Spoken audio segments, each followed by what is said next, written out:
El Museo de Memoria y Tolerancia es un recinto museográfico de la Ciudad de México. Abrió sus puertas el 18 de octubre de 2010 y busca difundir el respeto a la diversidad y la tolerancia con base en el recuerdo histórico, mediante el uso de exposiciones de genocidios y presentaciones multimedia de los valores a favor de la tolerancia. El Museo de Memoria y Tolerancia fue impulsado por la Asociación Civil Memoria y Tolerancia, que fue establecida en 1999. Esta asociación civil tenía el objetivo de crear el Centro Educativo de Holocausto y la Tolerancia, y buscó sobrevivientes del Holocausto para tomar sus testimonios para poder aprender de ellos y así poder enseñar a otros. En la primera parte del museo se muestran varias fotografías de lo que fue en su momento el movimiento nazi. Eliminaban a varias gente por ser judía, personas con alguna discapacidad, gitanos, homosexuales, testigos intelectuales, entre otros. ¿Por qué los nazis mataban a los judíos? Pues antes, en la Segunda Guerra Mundial, Europa era una sociedad menos diversa y más religiosa que hoy. No gozaba de la riqueza cultural de las distintas etnias, de las religiones, de las culturas y nacionalidades que caracterizan a la Europa contemporánea. No ocurría todavía el fenómeno de la inmigración masiva como la conocemos actualmente. Así, durante siglos, los judíos representaban la minoría y era una comunidad particularmente diferente en el contexto de la Europa cristiana. En tiempos de crisis, muchas sociedades se vuelcan contra los que son distintos, culpándolos por todos los problemas sociales, políticos y económicos.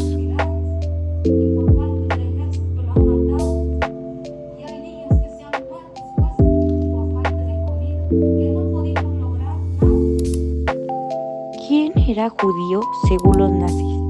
En ese tiempo, desde 1919, Hitler definió a los judíos como un grupo racial y no como un grupo religioso, una noción que tuvo consecuencias fatales.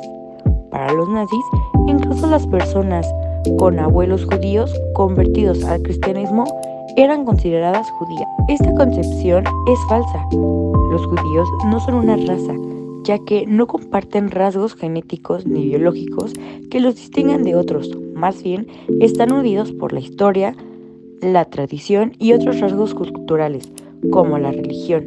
Así, personas de diversos orígenes étnicos pertenecen al judismo, ya que no necesariamente hay que nacer judío para hacerlo. Muchos judíos son conversos de otras religiones. Lo que los nazis le hacían a los judíos para matarlos, los transportaban algunos a través de vagones de la muerte, donde millones de personas fueron deportadas hacia los campos de concentración y exterminio en vagones de carga. Un tren completo transportaba de 1,000 a 2,000 deportados aproximadamente. En cada vagón eran transportados entre 80 y 100 personas. A menudo el viaje tomaba días, sin comida ni agua y sin ventilación alguna, pues el destino era incierto. El hacinamiento insoportable, la lucha por poco de aire y tener que realizar las necesidades fisiológicas en el propio vagón conducían a la pérdida de dignidad humana. Los niños, los ancianos y los enfermos eran los más vulnerables en esas circunstancias debido a las terribles condiciones. Muchos de los transportistas murieron durante estos trayectos. Para la deportación de una inmensa cantidad de personas se requería una logística muy complicada que involucraba la participación de numerosas agencias gubernamentales alemanas. Por ejemplo, tan solo la Reichsbahn, campaña alemana de ferrocarriles, trabajaban 500,000 funcionarios que se dedicaban a coordinar la logística de los trenes. En esta guerra, pues no solamente morían judíos, sino que los nazis tomaban la decisión de quién moría o quién no, sino también mataban o morían personas con alguna discapacidad. El proceso de asesinato. En aquellos eran seleccionados por cámaras de gas, eran obligados a desvestirse y les quitaban sus objetos de valor. Después se les rapaba la cabeza, despojándolos de todo, desnudos e indefensos. Eran introducidos a una cámara de gas con el engaño de que eran regaderas de desinfección. Las víctimas gritaban y luchaban por respirar. Cuando se abrían las puertas, todas se hacían muertas. Finalmente, se les extraía el oro de los dientes y se quemaban los cuerpos. Los prisioneros judíos, conocidos como los Sonderkommandos, eran obligados a realizar esta terrible valor. Algunos, para no ser descubiertos o que los llegaran a matar, vivían escondidos, pues muchos judíos decidieron ocultarse para evitar ser capturados. No obstante, lo más difícil era encontrar un escondite donde vivir o alguien dispuesto a ocultarlos. A veces los ayudaban amigos, en ocasiones auténticos desconocidos, aún arriesgando sus vidas al hacerlo. Los escondites generalmente eran sótanos y altillos en las ciudades y granaderos, establos o refugios en el bosque. Vivir escondidos representaba un abrumador desafío. Para sobrevivir ocultos era necesario adaptarse a condiciones de vida anormales durante meses e incluso años. El aislamiento, el miedo y el estrés causaban estos cambios físicos y emocionales que hacía difícil sobrevivir y sobrellevar la vida hasta que llegara el fin de la guerra. Pues no solamente mataban a los judíos, sino que la pureza racial también hacía esto. Lo que era la pureza racial era eliminar a las minorías que los nazis consideraban como las razas inferiores, que era eliminar a los judíos por ser una raza infrahumana, eliminar a las personas con alguna discapacidad por ser una carga, eliminar a los gitanos por ser una raza inferior, eliminar a los homosexuales por ser corruptos de la sangre, eliminar a los testigos de Jehová por no subyugarse o eliminar a los intelectuales por deformar la mente. Uno de los casos más famosos fue el de Anna Frank, una niña judía alemana que pese a las condiciones, ella y su familia tuvieron que vivir encerrados.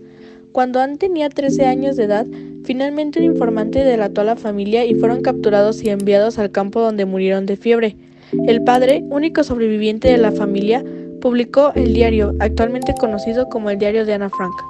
En una parte del museo podemos encontrar una escultura que hace referencia al racismo. En los seres humanos hay una sola raza, la raza humana. Una forma muy extendida de discriminación es el racismo, que se basa en distinciones físicas como los rasgos o el color de piel. Aquellas personas que en la piel llevan el signo de distinción, por ejemplo, la población negra, afrodescendiente e indígena, son las más afectadas por esta forma de discriminación. Por ejemplo, en la educación hay un rezago significativo en esta población. El racismo ha sido utilizado para la dominación política y social, argumentando la superioridad de algunas razas para dominar otras y justificar privilegios sobre el otro grupo. Racismo. ¿Qué es el racismo? Es sostener la superioridad o inferior a un grupo étnico, real o opuesto, en frente a los demás, promoviendo mecanismos, sistemas y culturas de discriminación. La palabra racismo designa también de la doctrina antropológica o ideológica política basada en ese sentimiento. Es el odio, rechazo e exclusión de una persona por su raza, color de piel, origen étnico o su lengua, que le impide el goce de sus derechos humanos. Es originado por un sentimiento irracional de superioridad de una persona sobre otra. Otra escultura que podemos observar en el museo es de las personas con discapacidad. En nuestro país se limitan los derechos de las personas con discapacidad. Se cree que debido a su condición es imposible integrarlos plenamente a la sociedad. La discriminación comienza con la falta de sensibilidad hacia su condición y les niegan las oportunidades de vivir y gozar sus derechos. El problema en sí no está en la discapacidad, sino en la visión de la sociedad al entorno y el gobierno que nos limita. Los espacios y contenidos públicos no están planeados en función de sus necesidades, negándoles la oportunidad de movilidad e independencia. Esta situación, además de negarles espacios de desarrollo, también impide que el país se enriquezca de las capacidades individuales que cada uno de ellos puede aportar. La desigualdad no solo se trata de la riqueza, el patrimonio neto o los ingresos, el sueldo bruto.